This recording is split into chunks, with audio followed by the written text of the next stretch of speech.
l'arche de l'Alliance était recouverte d'or pur avec 2 chérubins ailés en or se tenant en saillie aux 2 extrémités de l'arche. À l'intérieur de celle-ci se trouvait le témoignage des tables de pierre avec les 10 commandements de Dieu livrés à Moïse, la verge d'Aaron, le vase d'or, la manne.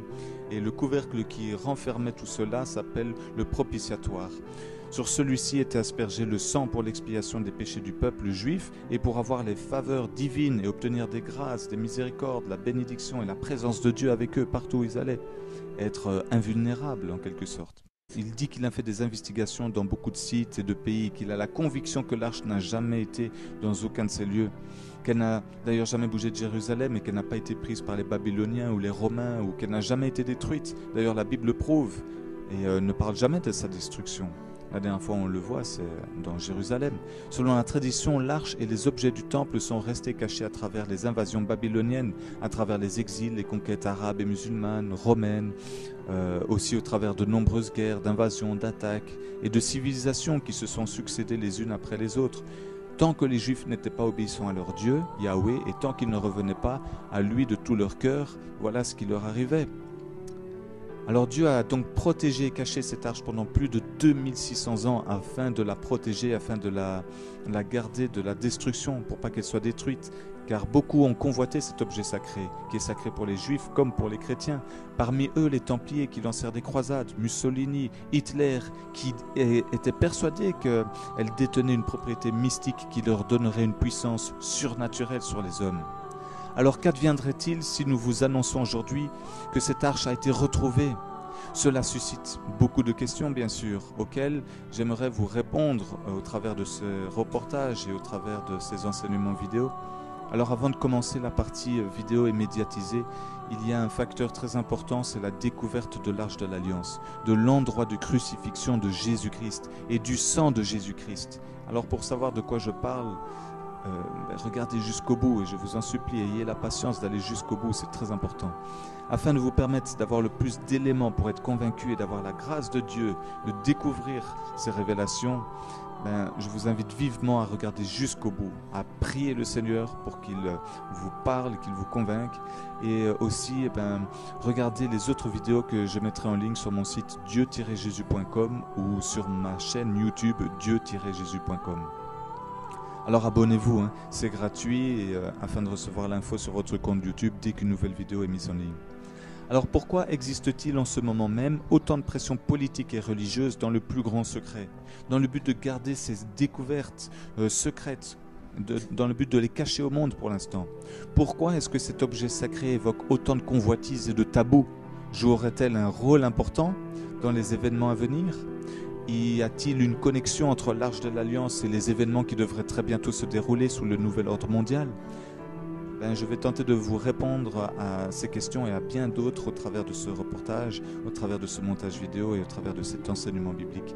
Alors, bien sûr, à la lumière de versets bibliques à la pluie. Voici maintenant pour vous l'histoire de ces merveilleuses et divines découvertes. Soyez bénis dans le nom de Jésus-Christ. Amen.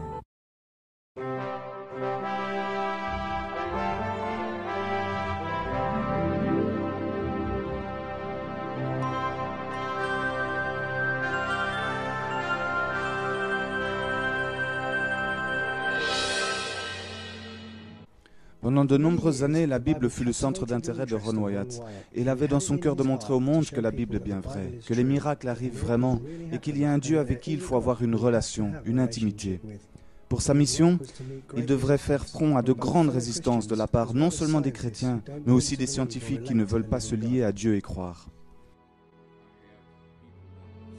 Parmi toutes les découvertes qu'il a faites, il y a la découverte de l'Arche de Noé, dont je vous ai fait une vidéo déjà disponible sur ma chaîne YouTube, en Turquie, sur le mont Ararat, où il fut pris en otage par des membres terroristes du groupe PKK dans l'est de la Turquie. Il a découvert les villes de Sodome et de Gomorrhe qui ont été détruites par une pluie de feu et de soufre.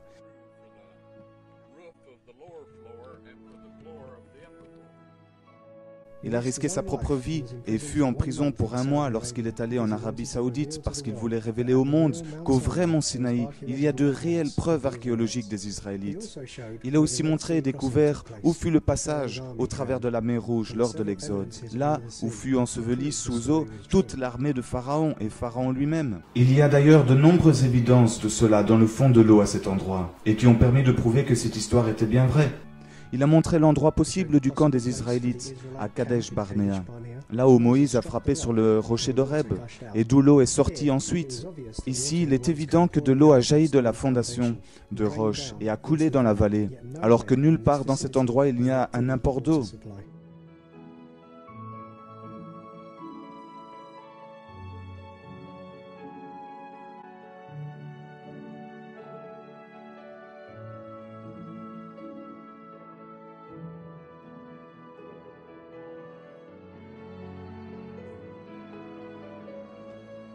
La plupart de ceux qui le connaissaient disent de ce qu'il laissait le plus comme impression sur lui, sur les gens, c'était son authentique désir d'aider les autres et son humilité. Il y a quasi 25 ans, Ron Wyatt marchait par ici entre ce mur et l'escarpement de Golgotha avec un employé des autorités antiquaires israéliennes. Tout d'un coup, son bras se lève et pointe vers l'escarpement de Golgotha. Et il a dit « C'est la grotte de Jérémie, et l'arche de l'Alliance est là-dedans. » Les deux étaient vraiment surpris par cette déclaration, et l'un d'eux reçut verbalement une autorisation de creuser là. Ron, qui avait son travail normal à côté de ses recherches archéologiques, est retourné de voyage chez lui pour décider si oui ou non il devait accepter cette tâche. Est-ce que l'arche de l'Alliance était vraiment là-bas? Et pourquoi Dieu voulait-il le déterrer à nouveau, après autant d'années?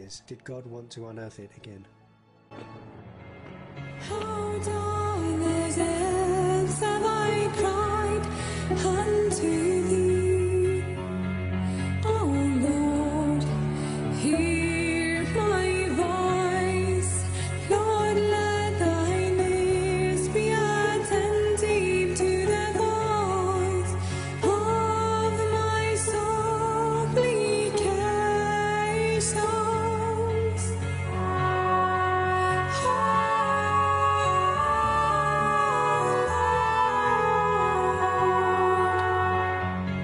My soul waiteth for the Lord, more than they that watch for the morning.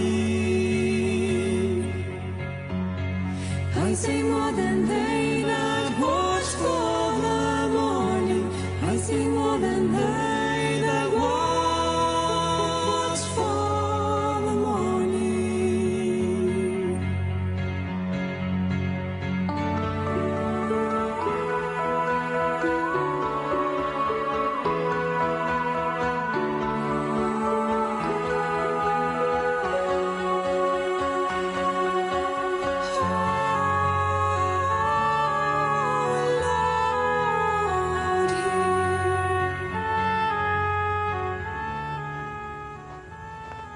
Quelques milliers d'années auparavant, Abraham est venu dans ce pays. Il fut promis par le Dieu des cieux que ses descendants auraient la permission de vivre ici.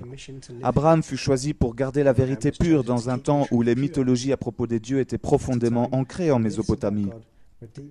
Quelques centaines d'années ont passé depuis le déluge du temps de Noé, un événement bien connu des rois de Mésopotamie.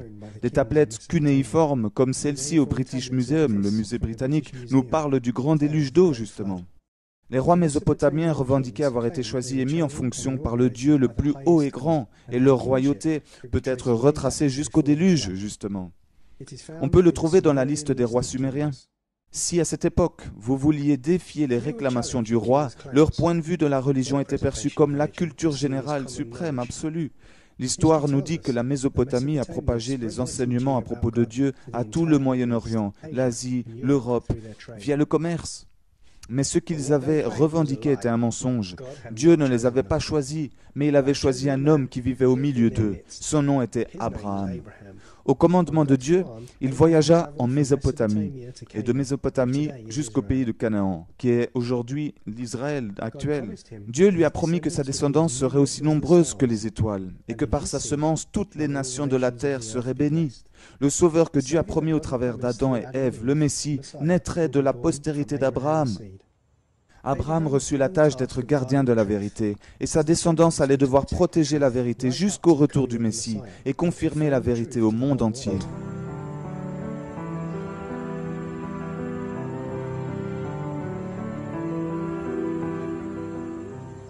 Dieu a honoré Abraham, car il honorait Dieu en premier. Dieu lui-même a dit, parce qu'Abraham a obéi à ma voix et a gardé mes commandements, mes statuts et mes ordonnances. Beaucoup de commandements de Dieu furent gardés en Mésopotamie, mais ils étaient sélectifs sur lesquels mettre en pratique ou non, comme on peut le voir dans la loi d'Hammurabi et la collection Cheyenne. Abraham a gardé tous les commandements de Dieu, il n'a pas été sélectif. Les commandements que les autres autour de lui n'ont pas tenu compte étaient les commandements qui spécifient la vraie manière de louer et d'adorer Dieu. Les 4 premiers commandements dédits. Ces commandements, le roi de Babylone les a rejetés lui aussi. La descendance d'Abraham a fini en Égypte, où ils furent oppressés après qu'ils se soient agrandis au nombre. Là, ils ont été forcés à briser le commandement concernant le sabbat, qu'ils avaient reçu dès la création et qu'Abraham avait gardé. Ce qu'Abraham leur a dit se mélangeait maintenant avec les enseignements égyptiens, et la vérité qu'ils devaient protéger était maintenant assombrie. Alors d'une main puissante, Dieu les a sortis d'Égypte par son serviteur Moïse, pour sauver le peu de personnes qui prépareraient le chemin pour le Messie, avec leur vie et leurs enseignements. Dieu a même séparé la mer pour eux, afin qu'ils puissent passer en sécurité. Et en sécurité de l'autre côté, ils ont été guidés jusqu'au mont Sinaï.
Pendant ces années de servitude en Égypte, ils ont mélangé une grosse part de paganisme avec la vérité de Dieu. Il était pour cela nécessaire pour Dieu de leur enseigner sa vérité et ses commandements, tout depuis le début. Alors Moïse a grimpé sur la montagne et reçu 2 tables de pierre sur lesquelles Dieu avait écrit ses 10 commandements avec sa propre écriture. C'est le seul et unique document sur terre du Créateur lui-même. Ces 10 commandements étaient le témoignage. C'était le témoignage de Dieu au monde.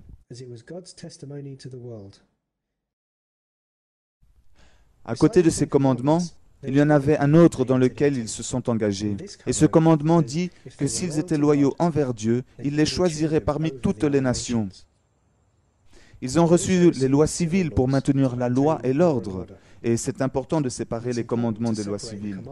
Les 10 commandements sont des lois universelles. Moïse fut dirigé à bâtir un sanctuaire. Tout ce qu'il allait bâtir devait s'accorder avec ce qu'il allait voir dans les cieux.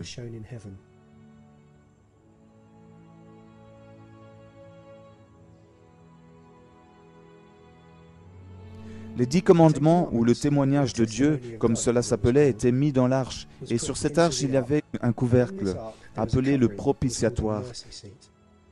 C'était un endroit d'expiation.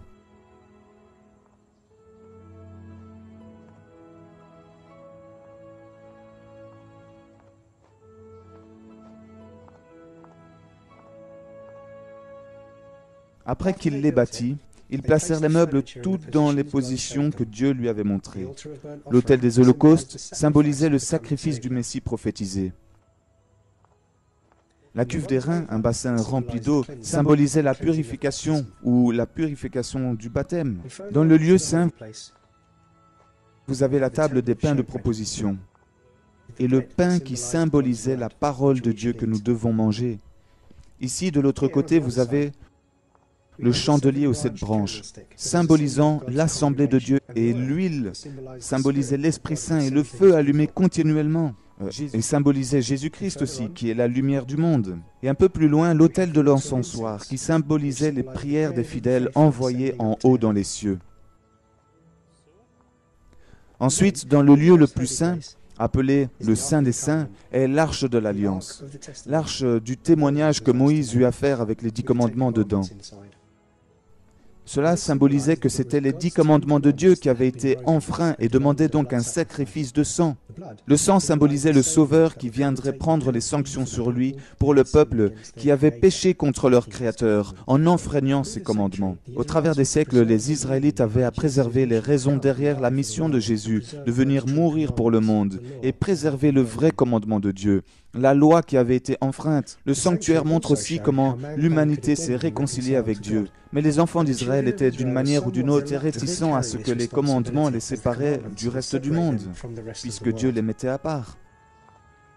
Ils n'étaient pas autorisés d'avoir des statues ou des dieux, ou de prier devant des images ou des idoles. Ils n'étaient pas autorisés à louer quoi que ce soit ou qui que ce soit d'autre que Dieu. Et ils devaient se retenir de travailler durant les Shabbats. Mais les Israélites se présentèrent être comme les autres nations et firent ce qu'elles faisaient, de même que les autres nations.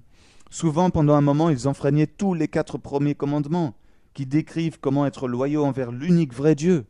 Ils ont placé des idoles partout en Jérusalem et dans les hauts lieux et prié à d'autres dieux, à la mer des cieux et d'autres dieux moindres.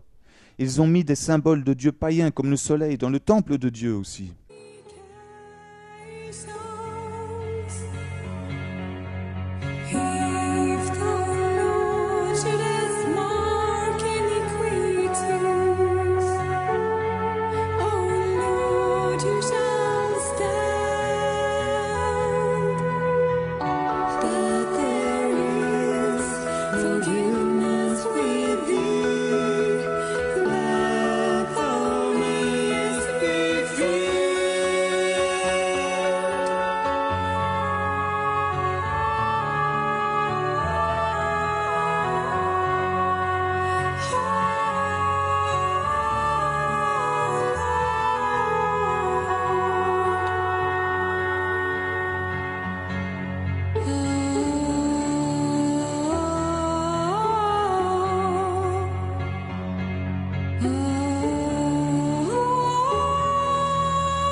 Après que les Israélites aient déçu Dieu et avaient manqué en leur tâche qu'il leur avait donnée, Dieu a permis à Babylone de conquérir Israël et de capturer le temple, le permettant d'être détruit. Mais avant la destruction de Jérusalem, Dieu s'occupa à ce que l'arche de l'Alliance et les autres meubles du temple soient cachés. Il y a eu plein de théories sur l'endroit où elle serait cachée. Des temples païens en Éthiopie jusqu'aux caves dans le désert. Mais au travers de toute l'histoire, Dieu n'a jamais permis à l'arche de se tenir avec succès parmi les idoles païennes. Dieu s'est donné du mal à modeler la descendance d'Abraham en personne, qui préparait le chemin du Sauveur. Et cela n'était pas près d'arriver encore. Après leur dispersion dans d'autres pays, les enfants d'Israël se convertirent, donc ils purent retourner sur leur terre et leur capitale, Jérusalem. Plusieurs fois, lorsqu'ils étaient dispersés comme Dieu leur avait prédit, il les a rassemblés à nouveau dans leur terre. Ils ont rebâti le temple, mais n'ont jamais retrouvé l'arche de l'Alliance. Donc, quel était le plan de Dieu pour l'arche de l'Alliance et le témoignage? Avait-il un autre témoignage qu'il voulait ajouter à l'arche avant que le monde ne pourrait le voir à nouveau?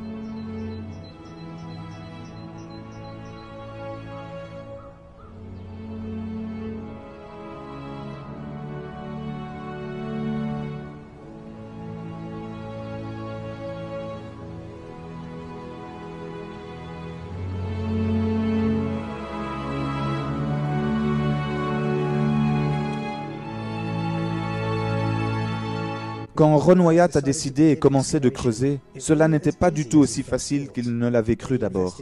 Mais il a investi tout l'argent qu'il avait pour tout financer. Nous allons le laisser raconter l'histoire dans ses propres mots. Ceci fut enregistré dans la grotte de Jérémie en 1997. I was walking along the cliff face behind this bus station back in this area. Well, since you saw the Alors que je marchais le long des collines dans cette aire, là où vous avez vu les coupures dans les roches, je passais par là. Ma main s'est levée, sans que ce soit mon cerveau qui l'ait voulu, et ma bouche s'est mise à dire en pointant devant moi, « Ça, c'est la grotte de Jérémie, et l'arche de l'Alliance est dedans. » Je me sentais bête, ce genre de choses n'arrive pas avec moi. En réalité, j'étais contre ces choses-là, et les méprisais parce que des personnes que je considérais comme des dingos disaient qu'ils avaient ce genre d'expérience. Et je le pense encore d'ailleurs, que la plupart de ceux qui disent cela, qu'ils ont ce genre d'expérience, sont un peu comme des dingos, quoi. Mais en d'autres mots, voilà, je me sens pas confortable avec ce genre d'expérience. Mais nos tickets s'expiraient le lendemain matin. Donc nous sommes retournés à la maison et je l'ai dit à celui qui m'accompagnait. Il a dit, « C'est merveilleux, nous allons te laisser creuser ici, nous te donnerons toute l'aide que tu as besoin. On s'occupe de ton logement, on fera ton linge. » Et ce sont les Israélites qui ont dit cela, hein, alors qu'ils ne font jamais ce genre de choses. Enfin, je ne vais pas dire de nom, mais de toute façon, voilà. Nous sommes retournés à la maison, j'avais aucune idée de pourquoi l'arche de l'Alliance était dans ce lieu, je n'y avais jamais pensé, vous savez. J'étais déjà tellement plein de ce que le Seigneur m'avait montré, et donc j'étais déjà tellement rempli de ce que le Seigneur m'avait montré, et donc je ne m'attendais à plus rien d'autre. Donc je suis allé à la maison, j'ai prié, j'ai demandé au Seigneur de m'aider à comprendre pourquoi l'arche de l'Alliance serait probablement à cet endroit. Et j'étais impressionné de lire l'histoire de la conquête du roi Nebuchadnezzar. Le roi de Babylone à ce temps-là, en 2 Rois chapitre 25, où il est dit que Nebuchadnezzar assiégea la cité de Jérusalem. Il avait bâti des forts armés et des murs tout autour de la ville. Cela étant appelé donc un mur de siège, un mur d'assaut. La ville fut assiégée. Donc il ne laissait rien entrer et rien sortir de la ville. C'était en 588-87 avant Jésus-Christ. Donc l'arche de l'Alliance devait être dans la ville, sous la ville ou à l'intérieur du mur du siège, dans la zone entre les murs. Donc l'arche de l'Alliance devait être soit dans la ville, soit sous la ville ou à l'intérieur du mur du siège, dans la zone entre les murs et la ville. Eh bien, nous ne savons pas à quelle distance elle était et où se trouvait le mur d'assaut, le mur de siège. Exactement. Nous ne savons pas à quelle distance exactement se trouvaient ces murs tout autour de la ville. Mais on sait où l'assaut de Titus était localisé en 70 après Jésus-Christ. Et les catapultes avaient la même portée en ce temps qu'au temps de Nebuchadnezzar. Ils ont toujours construit ces murs d'assaut hors de portée de ces catapultes pour protéger la ville. Donc on sait où cela était supposé être. Et nous savons aussi qu'on ne pouvait pas voir d'en dehors de la ville ce qu'il y avait juste derrière les murs, dans la zone entre ce mur et la ville. On ne pouvait pas y voir quelqu'un amener quelque chose dans cette zone. Donc je me suis dit, ok, cela devient probable et c'est raisonnable comme explication. Nous nous sommes donc apprêtés, nous sommes retournés là-bas et nous avons commencé à creuser. En janvier 1979, cela avait été un peu bâclé cette année-là, c'était horrible. Ce terrain avait été rempli de crasse, on a même trouvé 2 chats morts dedans. J'ai une vidéo d'un chat qui est venu là où nous étions en train de travailler et nous a regardé et s'est retourné en partant, l'air de dire « Mais qu'est-ce que vous faites dans ce trou à rats, idiot ?» Peu importe. Mais le 6 janvier 1992, à 14 h, j'ai trouvé l'arche de l'Alliance. Vous n'imagineriez même pas la quantité de pierres, de déchets et tout le reste qu'on avait. Pendant ces quasi 15 années à creuser, Dieu gardait en moi cette force en me disant qu'à tout moment nous allions la trouver. Vous savez, pendant tout ce temps, normalement la carotte fonctionne pour ce genre de période de temps. Vous avez déjà entendu de cette histoire de mettre une carotte devant un animal de sorte qu'il bouge. Enfin, nous l'avons trouvée. Maintenant, je n'avais absolument rien pensé ou imaginé non plus Maintenant, je n'avais absolument rien pensé ou imaginé non plus à propos du site de crucifixion de Jésus-Christ. Comme tout le monde, je pensais que c'était au-dessus de cette colline de Golgotha au cimetière musulman. Et pour fait, j'y suis allé un jour pour vérifier, et une paire de musulmans m'ont aidé à me soulever et me faire sortir de là. Mes pieds touchaient le sol tous les 10 mètres seulement. Mais de toute façon, je n'y avais pas trouvé d'évidence là-bas. Mais lorsqu'on a continué à creuser vers le bas de cette colline, nous avons trouvé ces 3 coupures dans la roche. Maintenant, les gars, il n'y a qu'un seul site à Jérusalem pour la crucifixion, et il s'avère que c'est exactement là. Mais pas uniquement cela, l'endroit où ils crucifiaient les gens. était le même endroit où il lapidait ces gens, d'accord? Il a vraiment une forte prédiction d'ailleurs. Il y a une église là-bas où ils auraient supposément lapidé Étienne. Vous vous rappelez de cette histoire où avec Saul de Tarse qui était présent et qui devint Paul dans la Bible? D'ailleurs, Étienne, avant de mourir, s'est exclamé en disant « Et je vois le ciel ouvert, et j'ai vu le Fils de l'homme, donc Jésus-Christ, selon Matthieu 16, 13, assis à la droite de Dieu. » Et il y a un livre à ce sujet dans cette église que vous pouvez vous procurer, et je vous le conseille. C'est un très bon livre. Enfin bon donc, quand j'ai trouvé les coupures dans la roche, nous étions en train de creuser le long de la colline, et lorsqu'à ce niveau-ci, tout un bloc menaçait de s'écrouler et de nous enterrer vivants. Alors j'ai été à la gauche, donné un coup, bien droit vers le bas, et vous voyez là où il y a un banc qui est courbé et la colonne. D'ailleurs, ce sont des symboles païens. Qu'est-ce qu'ils font dans un lieu chrétien? C'est incroyable. Mais ce sont des symboles d'adoration phallique. Ils ne sont pas là où est l'arche de l'Alliance, mais je suis surpris que c'était si proche. Donc alors on creuse un tunnel le long de ce sol, et j'ai trouvé ce trou où l'on mettait les croix lors de crucifixion. J'ai trouvé 3 trous.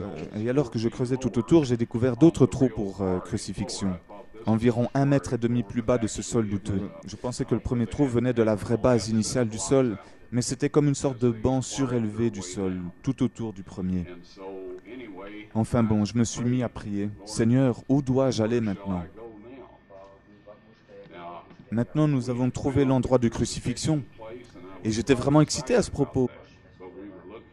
Alors qu'on recherchait l'arche de l'Alliance, on trouve l'endroit de crucifixion de Jésus.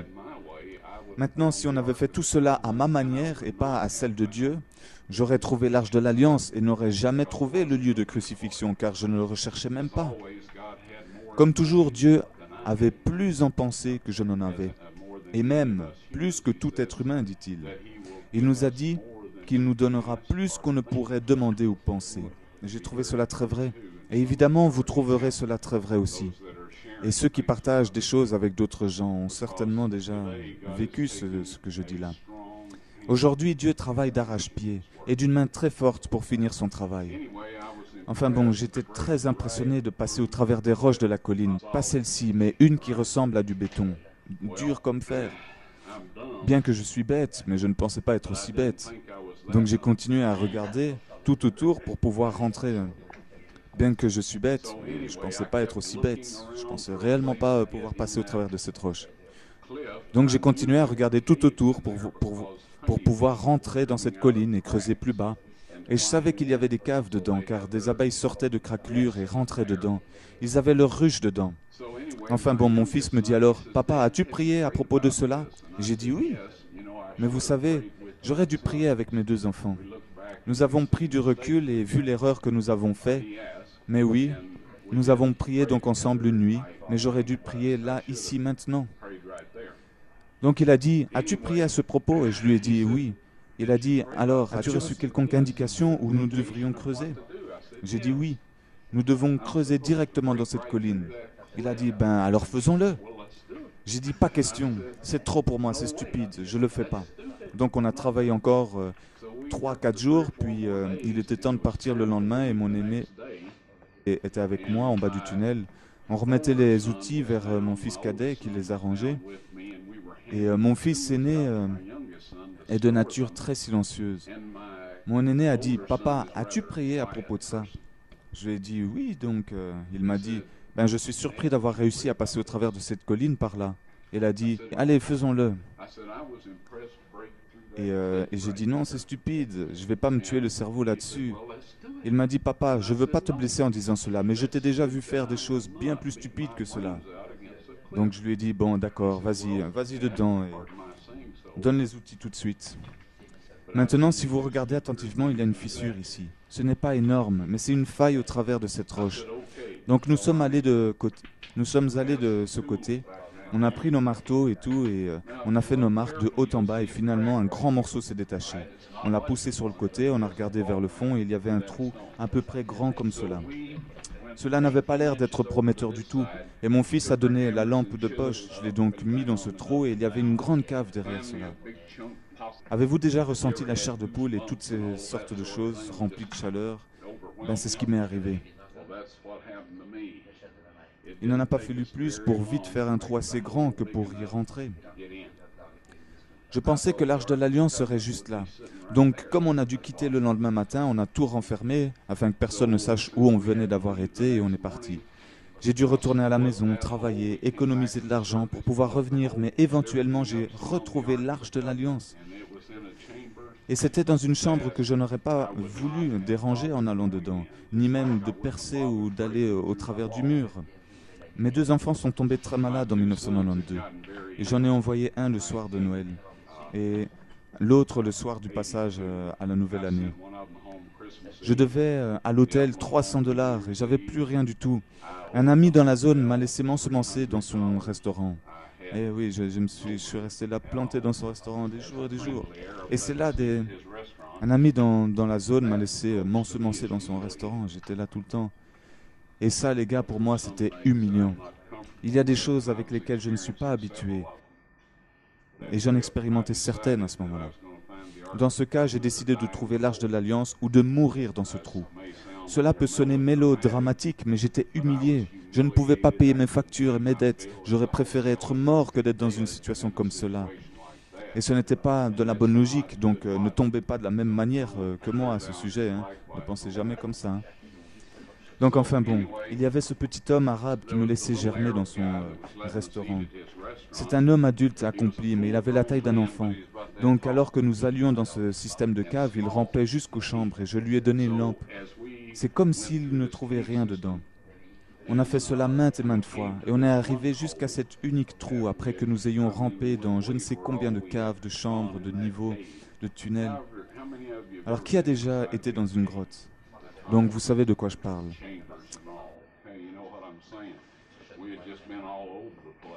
Et il y avait ce trou sur le mur, et une stalactite juste au milieu de cela. Le seul stalactite que j'avais vu dans des caves étant grand comme ça.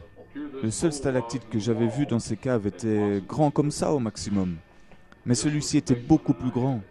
Et je l'ai dans ma collection de choses. Donc je l'ai cassé et j'ai fait un trou assez grand pour qu'il entre et qu'il rampe dedans. Et je lui ai passé la lumière pour qu'il cherche. C'est ce que nous avions fait depuis plusieurs jours d'ailleurs. Voici qu'il est ressorti de là en s'arrachant. Il avait les yeux si ouverts. Il avait les yeux aussi ouverts que l'être humain ne peut les avoir, comme s'il avait vu un démon. Il était terrifié, il a crié « Qu'est-ce qu'il y a là-dedans? Qu'est-ce qu'il y a là-dedans » Je me suis dit qu'on avait été dans tellement d'autres endroits comme celui-là, et qu'il n'avait pas réagi de cette manière dans tous ces autres endroits. Donc j'ai eu comme cette petite étincelle dans ma tête, dans ce lieu sombre. Je me suis dit « Ça, c'est de la peur divine, c'est de la peur surnaturelle. » Donc j'ai découvert que soit c'était le chemin qui nous menait à l'arche, ou alors c'était là où elle était. Donc Dieu voulait pour une raison ou une autre que ce gars sache que c'était là. Il a dit je dois y aller. Et voilà, il est remonté, il est parti. J'ai fait le trou assez grand pour que j'y aille et le sol était rempli de pierres. Et j'ai fait un trou assez grand pour que j'y aille et le sol était rempli de pierres. Si cet homme n'était pas ressorti terrorisé et choqué comme il l'a été, je n'aurais jamais été dans ce lieu. Il y avait des milliers de pierres et de cailloux, assez pour 3 années. Enfin bon, j'ai grimpé sur le dessus des pierres et j'ai pointé ma lampe de poche entre les pierres dans les fissures. Et là, une chose dorée a reflété sur moi. J'ai donc bougé tout d'un côté et de l'autre. Il y eut 2 reflets ici et 2 autres là. Et donc je savais que cela avait un haut en or. Et je me suis dit, ça y est, c'est l'Arche de l'Alliance. Alors, oubliez à propos de la chaise de pierre sur laquelle j'étais, j'ai sauté et cela a fait dégringoler toutes les pierres sur la table. Je les ai donc mis partout où je pouvais. J'avais donc tout derrière mon dos, à côté de moi. Et lorsque j'ai déblayé tout ça, j'ai trouvé la table en or des pains de proposition. Ce n'était pas une mauvaise chose, hein, mais je recherchais quand même l'Arche de l'Alliance et non la table de proposition. Mais quelle découverte à nouveau encore. Et c'est seulement à ce moment-là que j'ai pris le temps de bien examiner l'endroit en bougeant la lumière le long des murs et j'ai vu comme une grande boîte en pierre. Il y avait à peu près ça d'espace, juste la taille de 2 têtes au-dessus de cette grande boîte en pierre que j'ai déblayée un peu au-dessus d'elle. Et un peu au-dessus d'elle, j'ai vu une fissure et un élément noir et brun sur la roche dans la fissure. J'arrivais à voir au-dessus du couvercle de la boîte qui était fissuré au même endroit que la roche juste au-dessus d'elle. Des 2 côtés des bouts cassés du couvercle en pierre de la boîte, il y avait aussi cette substance noirâtre et brunâtre. Tout à coup, j'ai réalisé que j'étais assis devant l'arche de l'Alliance et que le sang de Jésus-Christ avait coulé jusque dans la boîte sur le propitiatoire. Je n'ai jamais entendu quelqu'un prêcher quoi que ce soit de ce genre de possibilité, jamais. Et c'était trop pour moi. Donc, quand j'ai repris connaissance, je me suis réveillé, ma montre avait avancé de 45 minutes, donc je m'étais évanoui. J'avais regardé ma montre lorsque je suis allé dans cette chambre et il était 14 heures. Et comme j'avais découvert l'Arche de l'Alliance dedans, je pouvais savoir quelle heure il était. Et quand j'ai repris conscience, il était 14h45. Donc quand je suis revenu, je pouvais voir dedans, mais je ne savais pas ce qui était dedans. Plus tard, Ron Wyatt confirmera donc que ce fut bel et bien l'Arche de l'Alliance et que le sang de Jésus-Christ sur le propitiatoire est de quelqu'un qui avait seulement un parent humain. Parce qu'ils ont pris cet échantillon de sang qu'il a retrouvé là, ils ont été l'amener en laboratoire. Les médecins qui ont analysé ce sang ont découvert que ce sang ne comportait que un parent humain. Il n'y avait pas de chromosome parental, seulement un chromosome Y du père et 23 chromosomes X de la mère. Alors Jésus étant le seul fils unique de Dieu, puisque Jean 3,16 nous le dit, et ces tests ont prouvé que Dieu nous avait dit vrai, donc par rapport au fait qu'il était vraiment le fils unique, puisque le sang de Jésus montre qu'il avait un père dont il n'y avait qu'un chromosome Y, alors que tous les êtres humains ont 23 chromosomes Y, étant hommes, et 23 chromosomes X. 23 chromosomes X venant de la mère, 23 chromosomes Y venant du père. Ici, on découvre que le sang de Jésus a 23 chromosomes X, ce qui correspond au gène de Marie, et qu'il n'a qu'un seul chromosome Y, ce qui est impossible pour un sang humain. Il n'y a que dans le cas d'handicap, comme la trisomie 21, où il y a un problème avec le chromosome 21. Mais dans tous les cas, un être humain a 23 chromosomes du père, 23 chromosomes de la mère, XY ou XX selon que c'est un homme ou une femme. Ici, les analyses prouvent que ce sang venait d'un homme, mais cet homme était unique puisqu'il n'avait qu'un seul chromosome Y de la part du père.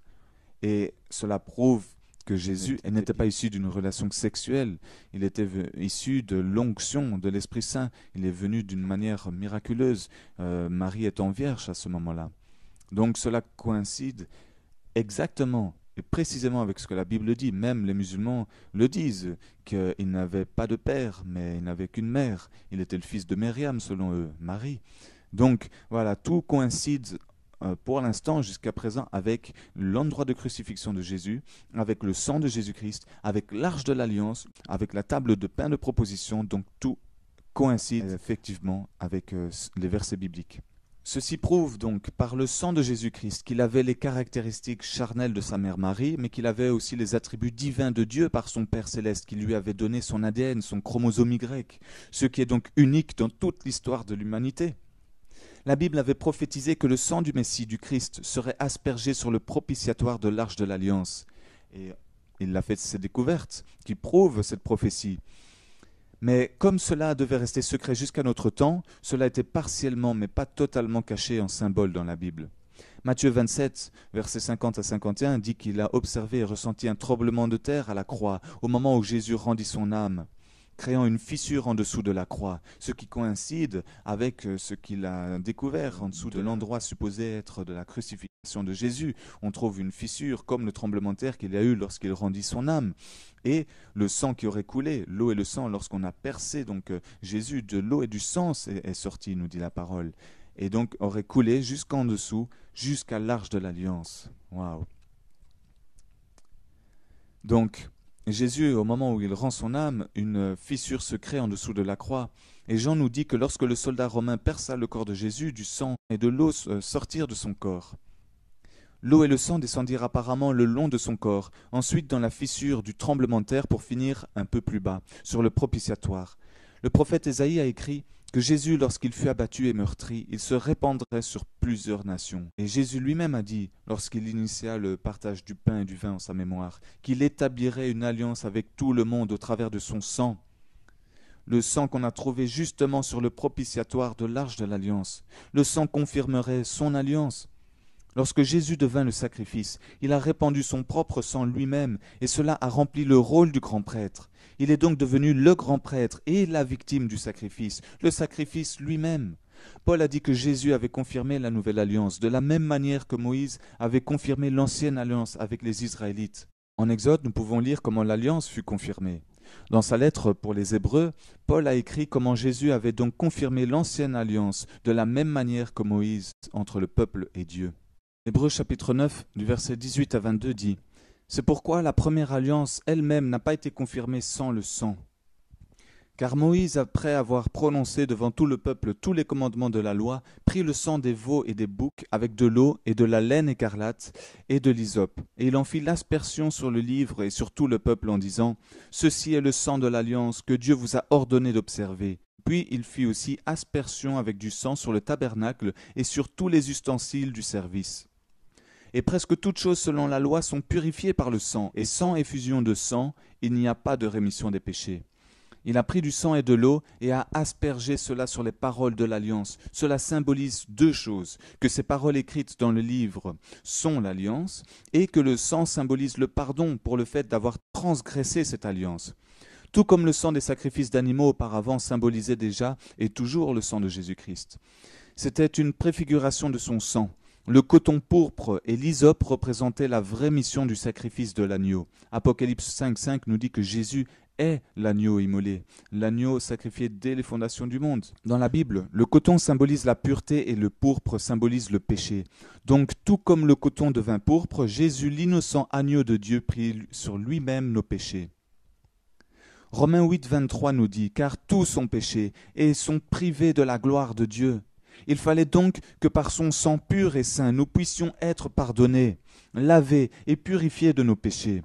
Voici la raison pour laquelle Dieu vint en chair nous sauver par son propre et unique Fils Jésus-Christ.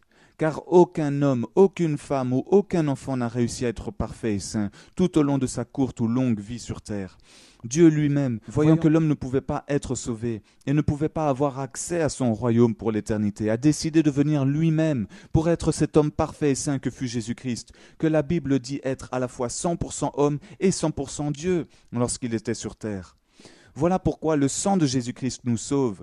Voilà pourquoi nous pouvons être pardonnés, aller au ciel, vivre éternellement. Voilà pourquoi celui ou celle qui n'accepte pas Jésus et donc qui rejette le seul et unique sang qui peut purifier son péché, qui peut donc le purifier, ne pourra aller dans le royaume céleste de Dieu. Rejeter Jésus-Christ, c'est donc synonyme de jeter à la mer la seule clé qu'on vous donne pour ouvrir la porte qui donne accès au royaume de Dieu. Il est donc évident qu'à partir de cette vérité, que le diable et les démons et les hommes qui rejettent et combattent consciemment Dieu veulent tout faire à tout prix pour que vous n'acceptiez pas de croire en Dieu par Jésus-Christ et par sa parole, la Bible. Le diable sait qu'il fut vaincu par la mort de Jésus-Christ sur la croix de Golgotha. Il n'avait pas vu venir cette défaite, lui qui jusque-là n'avait pas été vaincu, et la mort qui jusque-là aussi n'avait pas été vaincue. Toute la puissance de l'ennemi fut anéantie par la mort de Jésus-Christ, qui a donc ouvert le premier les portes des cieux à l'humanité. Il a amené avec lui tous ceux qui étaient destinés au ciel, mais qui étaient morts avant que le Messie ne soit révélé aussi. Il a donc amené avec lui tous ceux qui étaient destinés au ciel, la descendance d'Abraham. Et à partir de sa mort, nous étions tous, nous qui sommes en Christ, capables d'avoir accès au royaume de Dieu. Voilà pourquoi Jésus a dit en Jean 14,6 « Je suis le chemin, la vérité et la vie, nul ne vient au Père que par moi. » Et oui, son sang, sa victoire sur la mort et sur l'enfer, sur le diable, sur le monde et sur l'humanité, nous est comme une clé donnée par Dieu pour ouvrir cette unique porte, nous donnant accès à son royaume. Ceux qui n'auront pas accepté Dieu dans le nom de Jésus-Christ au travers de la Bible n'auront qu'à se lamenter pour l'éternité dans les enfers, puis dans le lac de feu, car on leur a proposé gratuitement cette clé. Mais ils l'ont jetée comme un vulgaire objet, sans valeur, qu'on jette au cochon. Alors si toi qui regardes cette vidéo, tu ne crois toujours pas en Dieu, c'est le moment de lui demander pardon, de ne pas avoir cru en lui. Malgré toutes les fois où il a essayé de parler à ton cœur rebelle, demande-lui de se révéler à toi. Donne-lui à présent ton cœur. N'attends pas un instant de plus. Prends cette clé. Tu peux mettre pause à cette vidéo et la reprendre par la suite. Donc prends cette clé que je viens de te décrire. Elle est gratuite. et réclame à Dieu qu'il te libère de ton état de pécheur, de ta méchanceté gratuite dont tu lui as fait part jusqu'à maintenant, et remercie-le infiniment de t'aimer encore, malgré toutes les fois où tu l'as rejeté et méprisé. Toutes les fois où tu as fait du mal à ton prochain et à toi-même, c'est d'abord envers Dieu que tu as fait du mal. Que Dieu te bénisse et qu'il te garde. Oui, et te montre à quel point il t'aime au travers de ta vie. Mais sache une chose, Dieu Jésus-Christ t'a aimé le premier et il t'aimera le dernier. Il te sera toujours fidèle. Alors remets ta vie et ton cœur entre ses mains. Tu verras comment il te comblera, comme aucun être humain ne t'aura comblé et aimé. Et en plus, il inscrira ton nom dans le livre de vie. Et tous ceux qui ont leur nom dans ce livre, ce sont ceux qui vivront éternellement dans son royaume, infiniment beau, infiniment bon et infiniment grand. Alors prends cette décision maintenant. N'attends plus. Ce message a été fait pour toi aujourd'hui. Laisse Dieu entrer dans ta vie. Lis la Bible et tu feras partie des élus de Dieu. Matthieu 20, 16 et Matthieu 22, 14 dit « Il y a beaucoup d'appelés, mais peu d'élus. » Passe maintenant du rang d'appelé à celui d'élu. Sois béni au nom de Jésus-Christ. Moi, j'ai déjà fait tout cela. Ce n'est donc pas pour moi que j'ai fait passer ce message, mais pour toi qui regardes cette vidéo et qui n'a pas encore accepté Jésus-Christ. Tu as tout à y gagner, rien à y perdre. Tu as juste quelques mots à dire à Dieu, même si tu ne le vois pas et ne l'entends pas. Il te pardonnera de tous tes péchés, de ta rébellion jusqu'à aujourd'hui, depuis ta naissance. Sois juste sincère, demande-lui pardon. Tu verras. Il se révélera à toi. Tu comprendras enfin qui est Dieu. Quel est ce Dieu vivant qui existe, que tu ne voyais pas, que tu ne comprenais pas, que tu ne croyais pas jusqu'à maintenant. Voilà, pour vous, mes frères et mes sœurs, vous comprenez tout ce qui vient d'être dit. Et je vous invite à vous aussi prendre les armes contre l'esprit du mal. Et à vous aussi proclamer votre rareté. Vous êtes unique. Alors levez-vous, soldats de Dieu. Annoncez son retour imminent. Ne vous taisez plus. Ne soyez pas des chrétiens passifs. Dieu n'aime pas ça.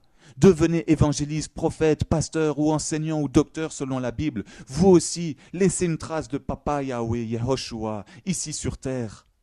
Vous serez récompensés, vous le savez déjà. Alors qu'est-ce que vous attendez? Que Dieu soit béni. Et je prie dans le nom puissant de Jésus-Christ, que ce message puisse toucher des cœurs, que toi qui regardes cette vidéo, que mon papa devienne ton papa, que mon Père céleste devienne le tien et qu'il fasse sa volonté au travers de ta vie. Je prie, Seigneur, pour que tu touches des cœurs, tu touches des âmes et des esprits, que tu changes des vies, Seigneur. Oui, celles de ceux qui vont venir voir cette vidéo, qui vont la regarder jusqu'au bout et qui la regardent en ce moment-ci. Papa, touche leur cœur si cela n'est pas encore fait. Au nom de Jésus, merci Père. Voilà, revenons donc à la fin de ce reportage. Que toute la gloire revienne à Yahweh des armées, au nom puissant de Jésus-Christ. Alors je disais que Moïse a pris du sang et de l'eau et a aspergé cela sur les paroles de l'Alliance et le peuple. Cela symbolisait deux choses, que ces paroles écrites dans le livre sont l'Alliance et que le sang symbolise le pardon pour le fait d'avoir transgressé cette alliance. Tout comme le sang des sacrifices d'animaux auparavant symbolisait déjà le sang de Jésus-Christ.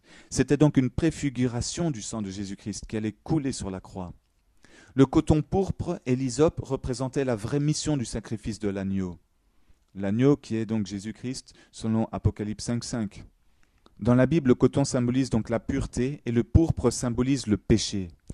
Donc, tout comme le coton devint pourpre, Jésus, l'innocent agneau de Dieu, prit sur lui-même la somme de tous les péchés, nous rendant ainsi purs devant Dieu. Donc, à chaque fois que nous demandons pardon, nous pouvons être sûrs que Jésus-Christ, dans le ciel, commande d'effacer nos péchés reconnus et avoués et abandonnés, d'être effacés du livre qui retrace toutes les fois où nous avons transgressé la loi de Dieu. Que Dieu soit loué pour cette œuvre si grande et merveilleuse, pour l'éternité. L'hysope, quant à elle, est synonyme dans la Bible de purification, de nettoyage. Jésus a donc pris sur lui tous nos péchés pour nous purifier et nous laver. De cette cérémonie, nous savons donc à quoi nous attendre dans cette préfiguration de la mort de Jésus-Christ sur la croix.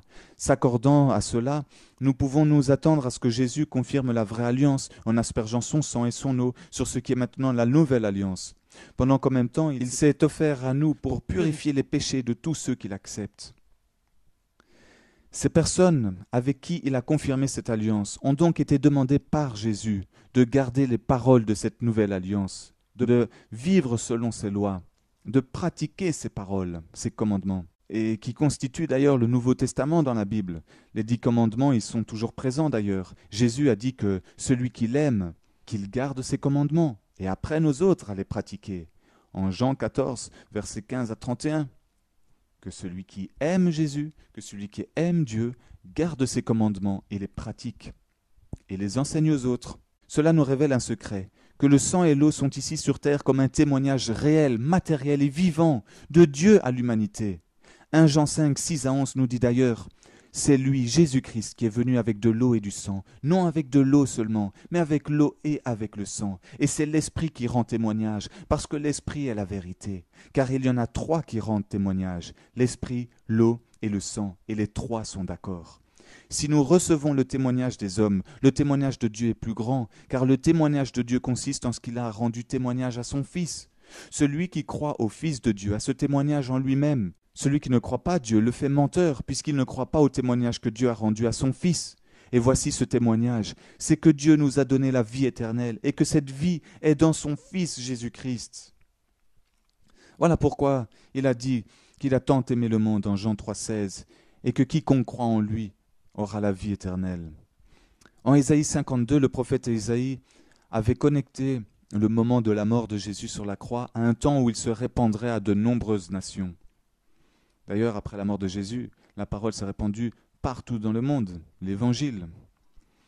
Ésaïe continue en disant que tout cela serait un jour révélé et laisserait même les dirigeants de ce monde entier sans voix.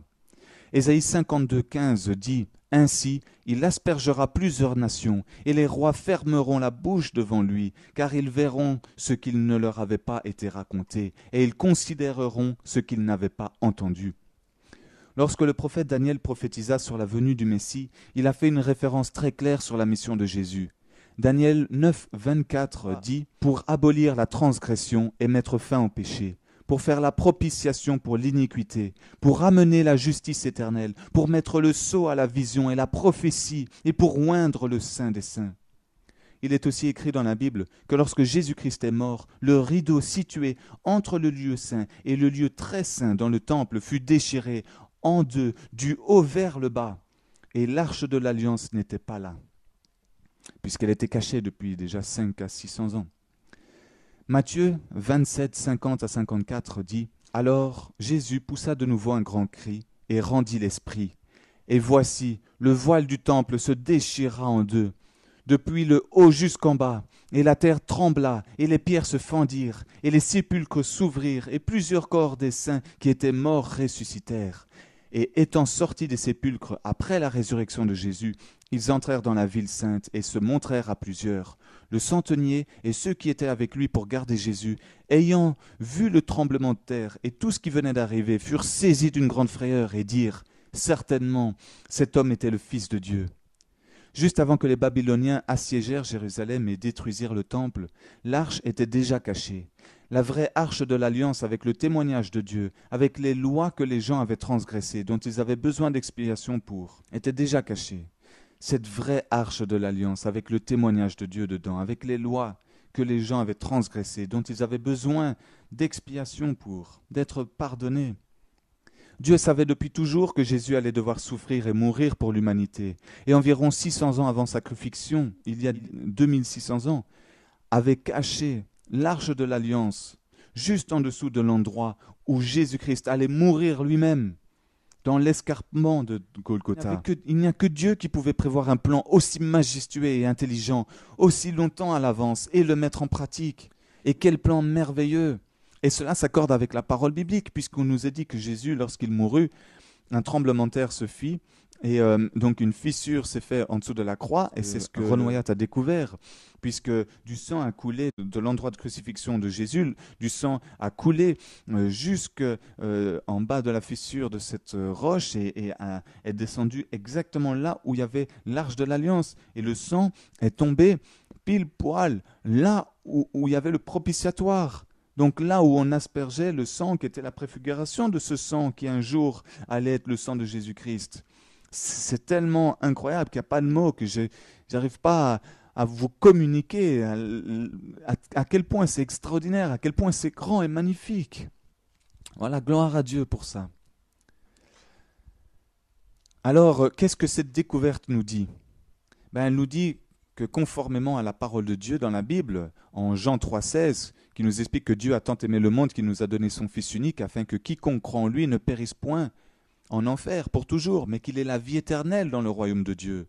Donc Dieu a réellement donné son propre Fils pour mettre sur lui toutes les punitions que nous méritions à cause de nos péchés, à cause de nos transgressions. Mais cette découverte nous en dit bien plus. Elle nous dit aussi qu'est-ce qu'est l'alliance de Dieu avec nous et quelle loi nous avons transgressée, dont nous avons besoin de pardon. Mais elle nous dit aussi ce que cette alliance n'est pas. Et maintenant l'excitation commence. Alors regardez. Dieu veut atteindre tout le monde. Par le passé, il a donc utilisé des objets pour nous enseigner des leçons. En voici certains que nous allons vous expliquer et vous enseigner. Pendant de nombreuses années, la construction de l'arche de Noé était une preuve visible pour tous les habitants de la terre. Exode du chapitre 7 au chapitre 14 nous explique les 10 fléaux en Égypte, le départ vers la mer Rouge, l'Exode, afin que les Israélites puissent passer sur un sol sec au travers de la mer. Donc ceci était un témoignage physique pour Israël et pour le peuple de ce temps. Cela leur montrait qui était Dieu et qui étaient les vrais adorateurs et les vrais suiveurs de Yahweh. En Exode 16, versets 1 à 22 et 17, verset 6, et en Nombre 20, verset 11, Dieu prouve son amour aux enfants d'Israël.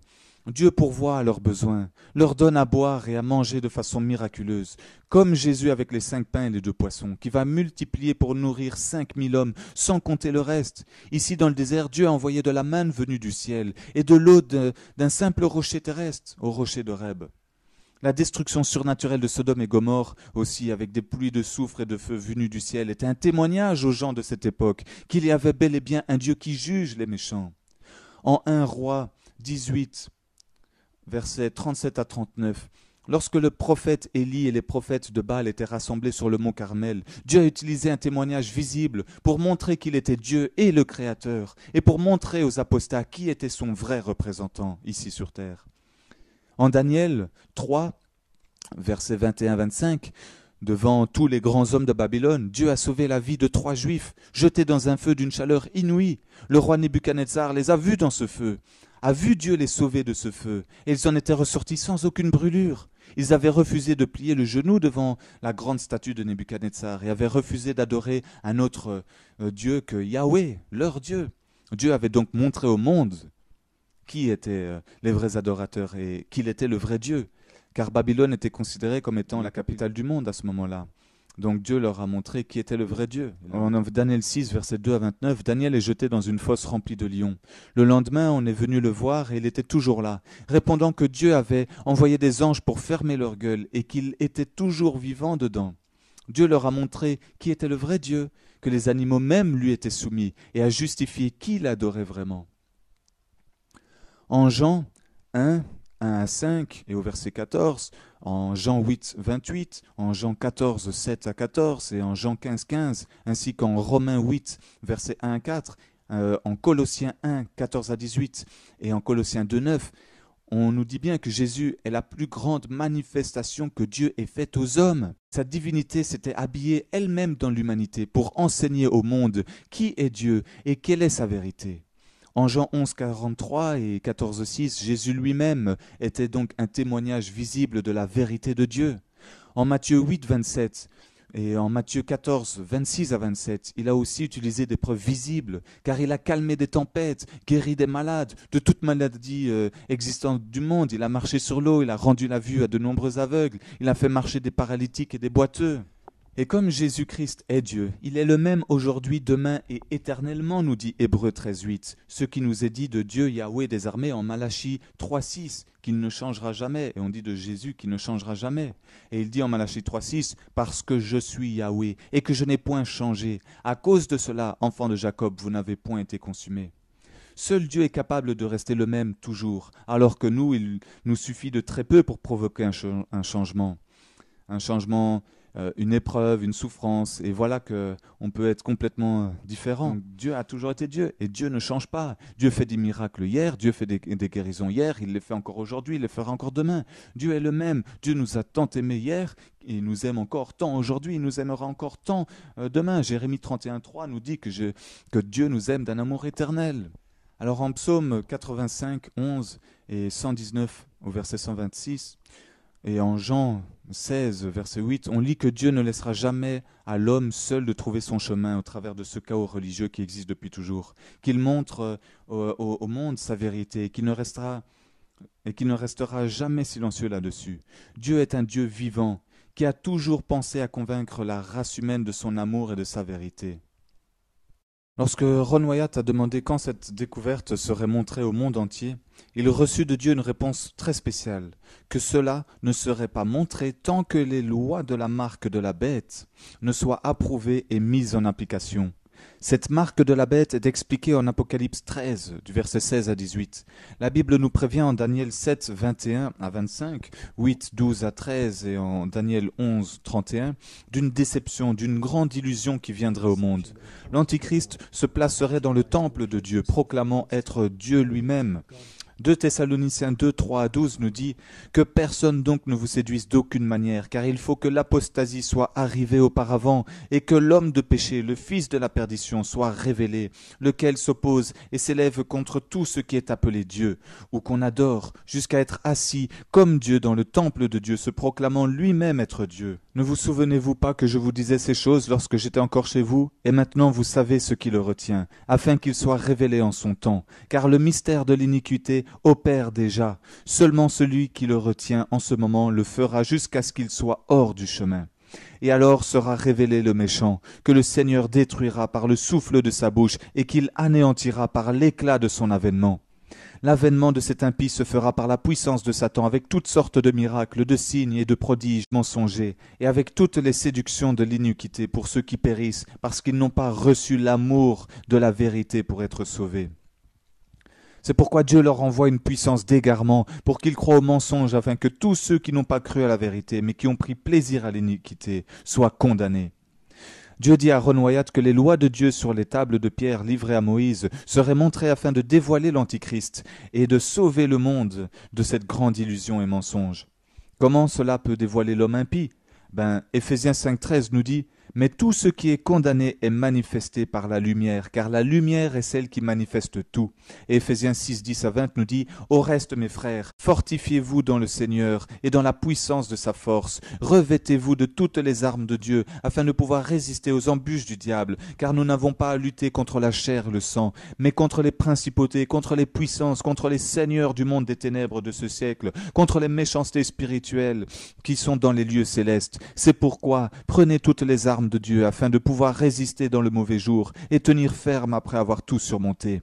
Soyez donc fermes, ayant à vos reins la vérité pour ceinture, ayant revêtu la cuirasse de la justice et ayant vos pieds chaussés prêts pour l'évangile de paix. Par-dessus tout, prenez le bouclier de la foi avec lequel vous pourrez éteindre tous les dards enflammés du malin. Prenez aussi le casque du salut et l'épée de l'esprit qui est la parole de Dieu.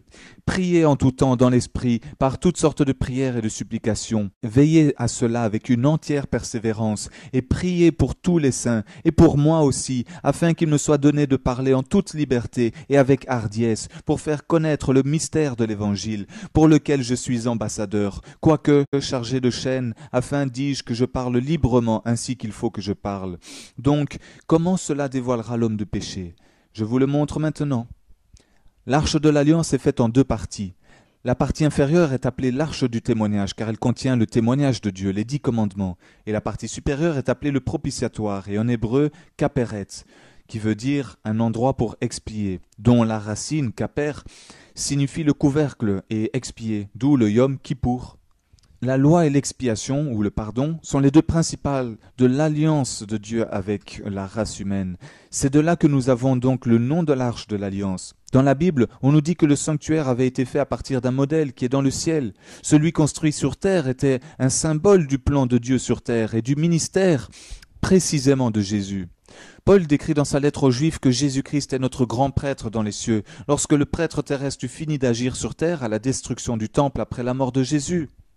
Donc, le plus excellent des prêtres et le plus parfait des tabernacles commença lorsque le service terrestre fut aboli. C'est là où intervient Jésus avec son propre sang lorsqu'il intercède auprès de Dieu pour les gens. tout comme le grand prêtre faisait avec le sang de l'agneau sacrifié au nom des Israélites. La Bible nous dit que Jésus est notre grand prêtre, notre unique médiateur entre l'homme et Dieu, nous dit 1 Timothée 2,5, Jean 14,6 et Actes 14,12 qui est lié à Jonas 2,10. Et que Jésus est à la tête de l'Église sur terre. Lui seul est le chef de l'Église, et pas que d'une Église, comme le disent les catholiques. Il n'est pas que le chef de l'Église catholique, ou comme le disent les témoins de Jéhovah, il ne viendra pas chercher que les témoins de Jéhovah. Dieu viendra chercher tous ceux qui sont sincères avec lui. Il ne s'agit pas d'être dans une secte, dans une organisation, dans une Église qui revendique être de Dieu, ou être chrétienne. Nous savons tous que peu importe la dénomination, ce n'est pas l'apparence ou le titre qui fait de quelqu'un chrétien ou d'une organisation chrétienne, c'est ses fruits. Voyons voir quels sont les fruits. Dieu vient donc chercher une église pure, une église sincère. Donc tous ceux qui sont sincères avec Dieu, tous ceux qui l'ont accepté sincèrement et qui lui sont fidèles, qui obéissent à ses commandements, qui pratiquent sa parole, voilà ceux qui seront pris. Donc Dieu viendra chercher tous ceux qui sont ainsi avec lui. Donc lui seul est le chef de l'Église. La vraie Église, ce sont donc tous ceux qui ont accepté sincèrement Jésus-Christ dans leur cœur, dans leur vie, dans leur âme, dans leur esprit, dans leur croyance. Et il est lui-même notre roi. Il dit aussi qu'il a les clés de la mort et de l'enfer en Apocalypse 1, 18 à 20. Et en Colossiens 1, 12 à 18, on dit de lui qu'il nous a délivrés de la puissance des ténèbres et nous a transportés dans le royaume du Fils de son amour, en qui nous avons la rédemption par son sang, à savoir la rémission des péchés, lequel est l'image du Dieu invisible, le premier-né de toute la création, car par lui ont été créées toutes les choses qui sont dans les cieux et sur la terre, les visibles et les invisibles, soit les trônes ou les dominations ou les principautés, ou les puissances, toutes choses ont été créées par lui et pour lui, et il est avant toutes choses, et toutes choses subsistent par lui. Et c'est lui qui est le chef du corps de l'Église, et qui est le commencement et le premier-né d'entre les morts, afin qu'il tienne le premier rang en toutes choses, car le bon plaisir du Père a été que toute plénitude habitât en lui, et de réconcilier par lui toutes choses avec lui-même, ayant fait la paix par le sang de sa croix, à savoir tant les choses qui sont dans les cieux que celles qui sont sur la terre. Après que Jésus fut allé dans le sanctuaire céleste, Dieu n'a pas permis que le temple terrestre de Dieu soit reconstruit en Jérusalem, jusqu'au temps de la fin. Vous voyez d'ailleurs qu'à Jérusalem, il y a une mosquée, il n'y a toujours pas eu une reconstruction du temple. Dieu ne l'a pas permis. Cela fait plus de 2000 ans que le sanctuaire céleste est en application, et les Juifs jusqu'à aujourd'hui, en 2015, n'ont jamais été capables de reconstruire un temple terrestre. Parce qu'il ne s'agit plus d'un temple terrestre, il s'agit d'un temple céleste.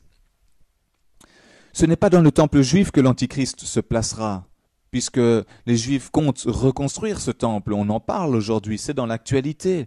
Mais l'Antichrist ne va pas se placer dans ce temple-là. Il est déjà en train d'opérer dans ce qui est réellement le temple de Dieu à l'heure actuelle.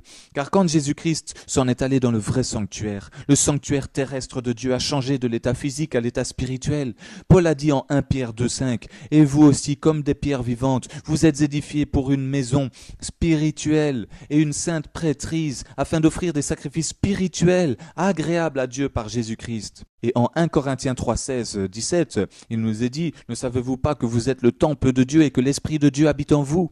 Si quelqu'un détruit le temple de Dieu, Dieu le détruira, car le temple de Dieu est saint et vous êtes ce temple. » Donc l'assemblée de croyants en Christ est maintenant le temple de Dieu sur terre. Nous sommes donc le temple de Dieu dans lequel l'Antichrist veut faire croire qu'il est Dieu. Cela signifie que l'Antichrist se fait passer pour le leader dans une conscience spirituelle et non charnelle, précisément là où le Christ devrait avoir place dans notre vie. Dans la Bible, il n'y a qu'un seul donneur de loi, c'est Dieu. Et toute personne qui veut devenir le donneur de loi spirituelle se met à la place donc de Dieu et se montre comme s'il était Dieu. Quel blasphème, quelle abomination. Et voilà ce qui révèle donc la bête, le faux prophète, l'Antichrist, Satan, le diable. Il ne fait pas cela donc d'une manière ouverte de rébellion contre Dieu, mais dans une force de déguisement chrétien. 2 Corinthiens 11, 13, 15 nous dit d'ailleurs « Car de tels hommes sont de faux apôtres, des ouvriers trompeurs qui se déguisent en apôtres de Christ. Et cela n'est pas étonnant, car Satan lui-même se déguise en ange de lumière. » Donc Satan peut très bien se déguiser en pape, en apôtre, en prophète, en pasteur. Il peut prendre l'apparence d'un ange de lumière. Ce n'est donc pas un grand sujet d'étonnement si ses serviteurs aussi se déguisent en serviteurs de justice, mais leur fin sera conforme à leurs œuvres. Nous sommes le temple de Dieu et le sanctuaire montre le travail de Jésus-Christ pour le salut et de sa sanctification en nous. Ceci est le travail qu'il fait en nous et pour nous. Et voici ce que l'Antichrist essaye de détruire. Vous voyez bien, le pape réunit tous les chefs religieux sur terre et il le vénère, il lui baise la main comme ça. Il se prosterne devant lui, il s'incline devant lui. Tous les chefs religieux qui ne croient pas au Dieu, au seul vrai Dieu unique, Yahweh, dans le nom de Yahushua, ont prié leur Dieu à côté du pape. Chacun priait leur Dieu. Chacun priait leur Dieu, vous rendez compte? Et il se dit remplaçant de Jésus. Et il se dit être le Père. Mais est-ce que vous ne comprenez pas que ce pape et bien d'autres organisations sur terre sont justement des armes puissantes du diable pour mener les âmes en enfer? Puisque regardez tous ces idolâtres qui vont au Vatican et qui regardent le pape à sa fenêtre et qui sont là, qui pleurent, qui crient et qui veulent tout faire pour toucher juste un petit bout de lui ou qui lui servent, toucher juste un petit bout du pape ou qu'il touche la main ou qu'il leur serre la main. Vous vous rendez pas compte de cette abomination, de toutes ces âmes qui sont en train d'aller en enfer, pensant qu'ils sont réellement avec quelqu'un qui représente Dieu sur terre. Ils sont dans un piège de Satan. Satan les amène avec eux comme ça, tout doucement, sans qu'ils ne se rendent compte. Il les amène avec eux en enfer, dans sa chute. Ils ont détruit la vraie foi. Je vais vous expliquer aussi tout un tas de choses qu'ils ont fait, notamment comme ils empêchent d'avoir une relation directe avec Dieu, d'avoir une relation directe avec le Seigneur. Vous avez bien vu aux annonces, vous pouvez aller sur Google, taper la citation du pape.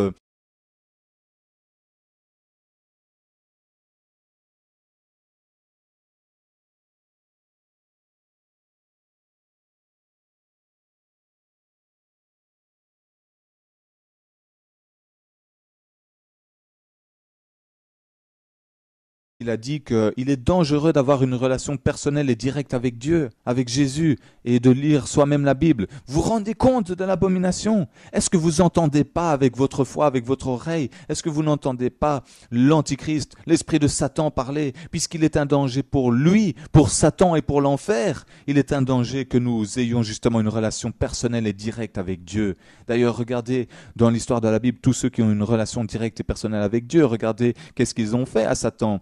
Et qu'est-ce qu'ils ont amené pour Dieu ici sur terre? Tous ces prophètes, tous ces apôtres, ces disciples. Oh, évidemment, beaucoup sont séduits, mais ne soyez pas séduits par ce que vos yeux voient. Soyez séduits par ce qu'il y a de la pureté dans un cœur, de la sincérité envers Dieu dans un cœur. C'est là où vous devez regarder, c'est dans le cœur de la personne.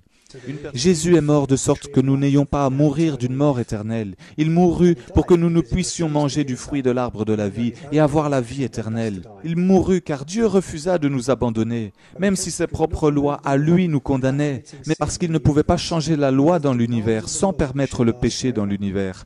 Jésus-Christ s'est offert lui-même comme nous dit Jean 1, 29, c'est-à-dire qu'il est l'agneau qui ôte le péché du monde. Alors ceci est le plus impressionnant, le plus merveilleux, le plus extraordinaire de tous les plans jamais conçus dans cet univers et mis en application dans le monde. Puisque c'est un plan qui nous sauve, un plan qui nous donne la vie éternelle avec Dieu pour toujours dans son royaume. Alors rien ni personne ne devrait manquer de respect envers Dieu, ni envers l'ordre de sa loi. Le péché serait éradiqué et le substitut serait donc mis à la place du pécheur. Voilà le plan de Dieu, magnifique. Donc ni la loi, ni la race humaine devraient être détruites à nouveau, comme au temps de Noé et du déluge sur terre. Dieu nous en a d'ailleurs fait la promesse qu'il ne détruira jamais plus la terre par l'eau, mais viendra un temps où il détruira la terre par le feu. Voilà ce qui nous est dit en Apocalypse, et ça c'est à la fin du monde. Alors laissez Jésus-Christ être votre grand prêtre, car il est loyal et fidèle. Il est doux et humble de cœur, nous dit Matthieu 11, 28, 29. Alors inclinez-vous à son ministère, car aucun prêtre, aucun n'est comme lui, et aucun autre ministère, si ce n'est celui qu'il vous donnera, ne pourra vous mener à votre salut, et seul celui-là vous sauve.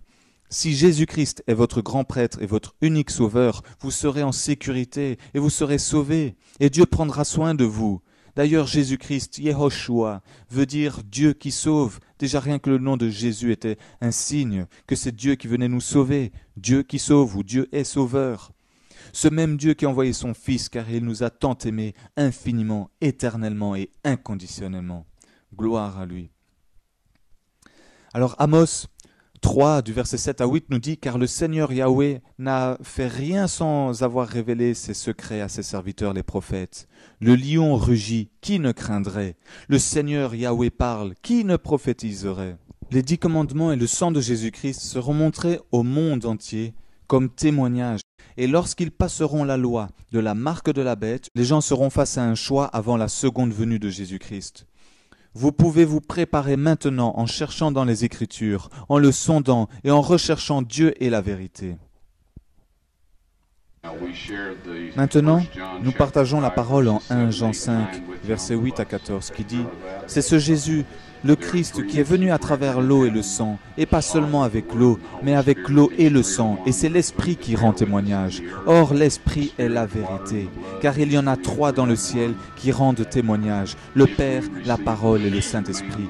Et ces 3-là ne sont qu'un. Il y en a aussi 3 qui rendent témoignage sur la terre, à savoir l'Esprit, l'eau et le sang. Et ces 3-là se rapportent à un. Si nous recevons le témoignage des hommes, le témoignage de Dieu est plus grand, car le témoignage de Dieu consiste en ce qu'il a rendu témoignage à son Fils. Celui qui croit au Fils de Dieu a le témoignage de Dieu en lui-même.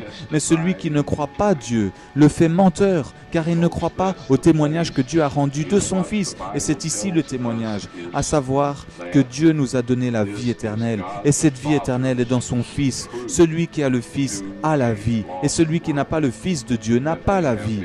Je vous ai écrit ces choses à vous qui croyez au nom du Fils de Dieu, afin que vous sachiez que vous avez la vie éternelle, et afin que vous croyiez au nom du Fils de Dieu. Et c'est ici l'assurance que nous avons en Dieu, que si nous demandons quelque chose selon sa volonté, il nous exauce. Et si nous savons qu'il nous exauce, quoi que ce soit que nous demandions, nous savons que nous possédons la chose que nous lui avons demandée. Si quelqu'un voit son frère commettre un péché qui ne mène point à la mort, qu'il prie pour lui, et Dieu lui donnera la vie à ce frère, et la donnera à ceux qui commettent un péché qui ne mène point à la mort.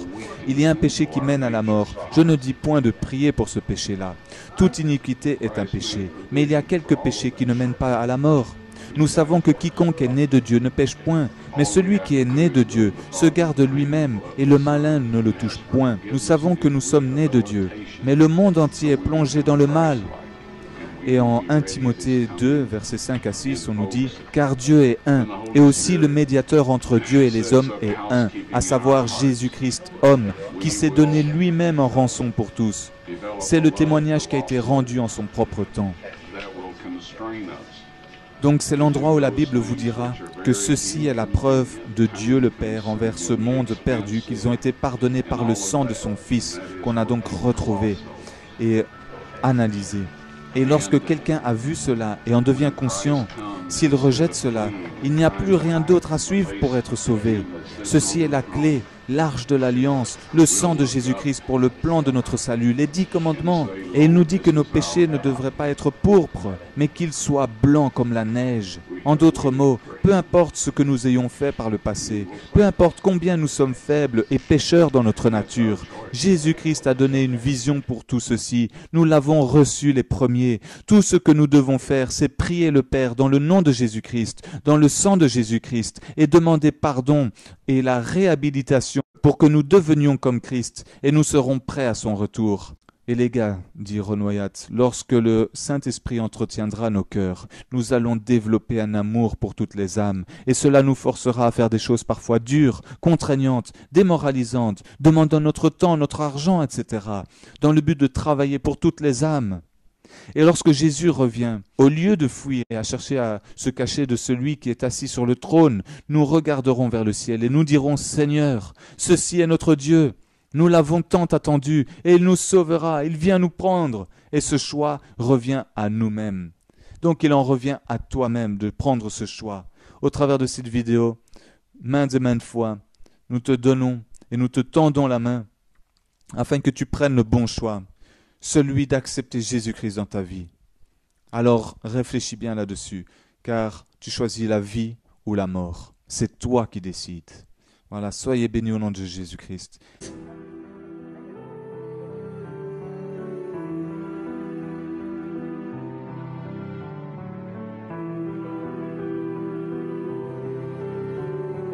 L'espoir était de trouver une cave qui était à l'époque au niveau du sol. Alors les fouilles ont commencé. devant la paroi rocheuse, progressivement de plus en plus profond. Et assez rapidement, ils commencèrent à trouver quelques niches qui ressemblaient à des petites boîtes de livres. Et alors que les fouilles allaient plus profondément, ils en découvrirent 3. Continuant à creuser, ils découvrirent à 14 pieds plus bas une pierre découverte. Elle se trouvait à peu près à 2,50 m de la paroi rocheuse. Après l'avoir nettoyée, ils découvrirent au milieu une forme carrée. Ça ressemblait à une cheville, comme une prise faite de pierre. Après examination, il s'est avéré qu'il y avait comme 2 petites niches avec lesquelles on pouvait le retirer. Sous cette prise, nous avons découvert un emplacement pour mettre un poteau d'une profondeur de 50 cm. En fait, une profondeur de 23 pouces et demi dans la roche. En fait, un trou carré avec une cheville par-dessus le scellant. Nous avons cette cheville en notre possession. Il y avait plusieurs objets dans cette chambre. Ils étaient recouverts par des peaux d'animaux noirs. Par-dessus cela, il y avait des morceaux de bois. Et sur ce bois, il y avait des pierres. Et Ron est venu et il est passé au travers entre les pierres et le plafond. Et il a pu voir une boîte en pierre. Il avait un couvercle plat qui était fendu en 2 parties exactes. Il s'est avéré qu'il y avait une fissure dans le plafond. La fissure du plafond était alignée exactement avec la fissure sur le couvercle. La fissure descendait de la roche, continuait invisiblement dans l'air et ensuite recommençait. C'était très étrange. Cette fissure continuait sur 6 mètres dans le rocher. La terre trembla, les rochers se fendirent. Au moment de la mort de Jésus-Christ, les rochers se fendirent et le sang coula sortant de son côté, coula le long de ses jambes, le long de ses pieds, a coulé dans le trou du poteau et dans la fissure du rocher qui avait été ouverte pour le recevoir, et directement sur le couvercle de la boîte en pierre. Et cela a aspergé le propitiatoire à l'intérieur de cette boîte en pierre, le siège de miséricorde de l'actuelle arche de l'Alliance. Comment savons-nous cela? Car la fissure a été examinée avec soin et a démontré qu'une grande quantité de sang avait coulé à l'intérieur. C'est encore là-bas, et c'est du sang humain. Voici ma question. Vous avez dit que vous aviez donné le sang de notre Seigneur à être examiné par un laboratoire israélien. Quels ont été les résultats? Ok, très rapidement. Du sang sec, c'est du sang mort. Tout le monde sait ça. Ils font des tests sur le sang des pharaons et des momies. Il y a certaines choses qu'ils peuvent faire, mais ils ne peuvent pas faire un compte des chromosomes. En tout cas pas par des méthodes que je connaisse. Tout est en évolution, mais moi je ne dis pas que je connais tout. Néanmoins, à ma connaissance, il est impossible de connaître le nombre de chromosomes depuis du sang séché. On peut retirer de l'ADN, mais pas des chromosomes. Cela concerne les globules blancs. Tout d'abord, dans cette analyse, j'ai pris le sang et je l'ai amené dans un laboratoire en Israël. Je me suis renseigné avec un de mes collègues où se trouvait un bon laboratoire, digne de confiance. Ils m'ont dit, là-bas c'est bien, donc j'ai dit ok. J'ai dit, prenez ce sang s'il vous plaît et analysez-le et dites-moi qu'est-ce que vous pouvez m'en dire. Ils m'ont dit, on va le reconstituer, on va le mettre à température ambiante Pendant 72 heures, on va le mettre dans une douce centrifugeuse. J'ai dit, super, ça c'est votre affaire, mais moi j'aimerais être là quand vous l'analyserez. Donc je suis revenu, ils l'ont analysé et ils m'ont dit, bon, c'est du sang humain, ça on peut le dire avec certitude. Ils ont fait les tests appropriés. Alors je leur ai dit, prenez un peu des cellules blanches pour une analyse et gardez-le à la température du corps pour 48 heures. Ils m'ont dit, ça sert à rien car le sang est mort. Je leur ai dit, est-ce que, s'il vous plaît, vous pouvez quand même le faire? Ils ont dit, ok, on le fera. J'ai dit, je veux être là quand vous le retirez et que vous l'examinerez. Je suis revenu, ils l'ont sorti, ils l'ont examiné, ils l'ont mis sous microscope. Et un technicien en a appelé un autre. Ils ont appelé leur patron. Ils parlaient en hébreu ensemble. Ils m'ont regardé et m'ont dit, Monsieur Wyatt, ce sang ne contient que 24 chromosomes. Vous voyez, chacun d'entre nous en avons 46. 23 de votre mère, 23 de votre père, 22 autosomes de votre mère, 22 autosomes de votre père. Vous avez un X de votre mère et vous pouvez avoir un X ou un Y de votre père. Ce sang avait 23 chromosomes du côté de sa mère, un chromosome Y seulement. Voyez-vous, un enfant ne pourrait pas se développer s'il n'avait pas les autosomes de sa mère. Donc toutes ces caractéristiques physiques avaient été déterminées du côté de sa mère, ses autosomes. Son côté mâle a été déterminé par ce Y qui est venu d'une source qui n'était pas d'un mâle humain. Ensuite, ils m'ont dit, ce sang est vivant. Et ils m'ont demandé, c'est le sang de qui?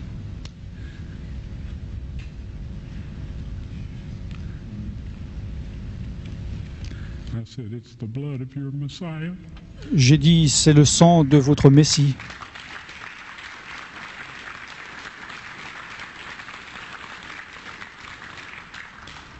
Et je peux vous dire que la vie de ces hommes ont changé. Alors, je compte sur vous pour faire tourner cette vidéo, pour la partager. Il en va de soi que ces révélations sont tellement grandes, tellement merveilleuses, tellement fortes, que nous devons, chacun à sa part, transmettre ce message. Pas seulement cette vidéo, pas seulement cet enseignement, mais comme il contient beaucoup de messages, et les principaux, d'adorer notre Dieu, d'aimer notre prochain comme nous-mêmes.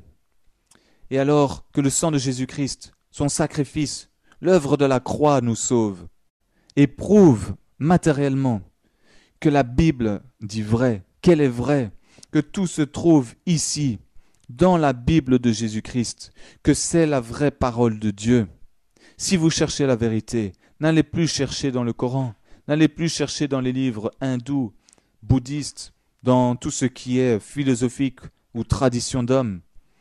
Allez dans la Bible, elle correspond à la foi que Yahweh nous a fait connaître au travers d'Abraham, c'est-à-dire la foi des Juifs, la foi hébreuse, donc la Torah, la loi, mais elle regroupe aussi les évangiles à partir de Jésus et des apôtres.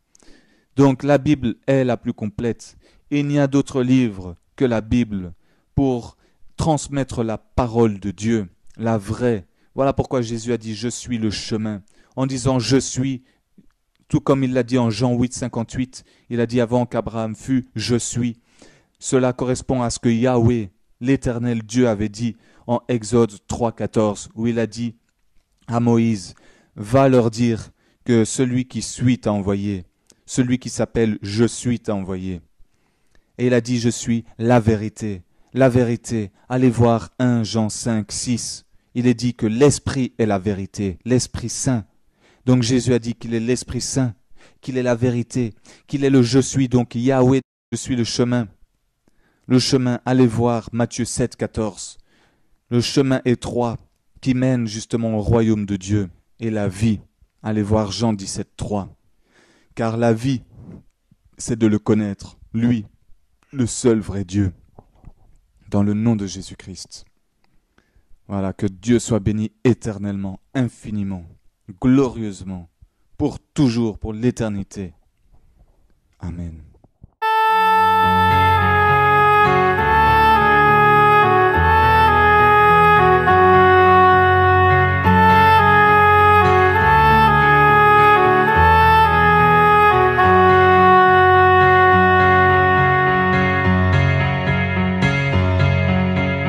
Out of the depths have I cried unto thee, O Lord, hear my voice.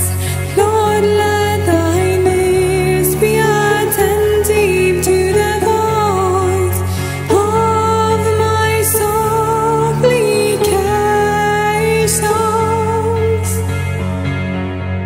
If the Lord shouldest mark iniquities, O Lord, you shall stand. That there is forgiveness with thee, that thou mayest be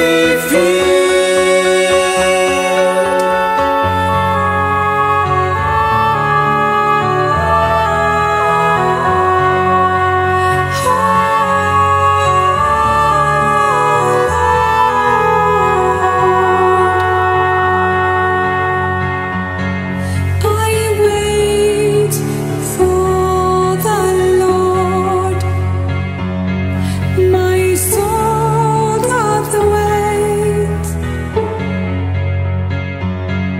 and in His word do I hope.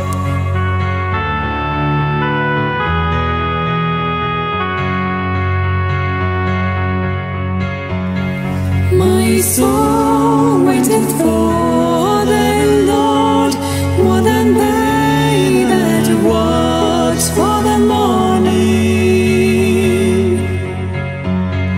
I say more than they that watch for the morning. I say more than they that watch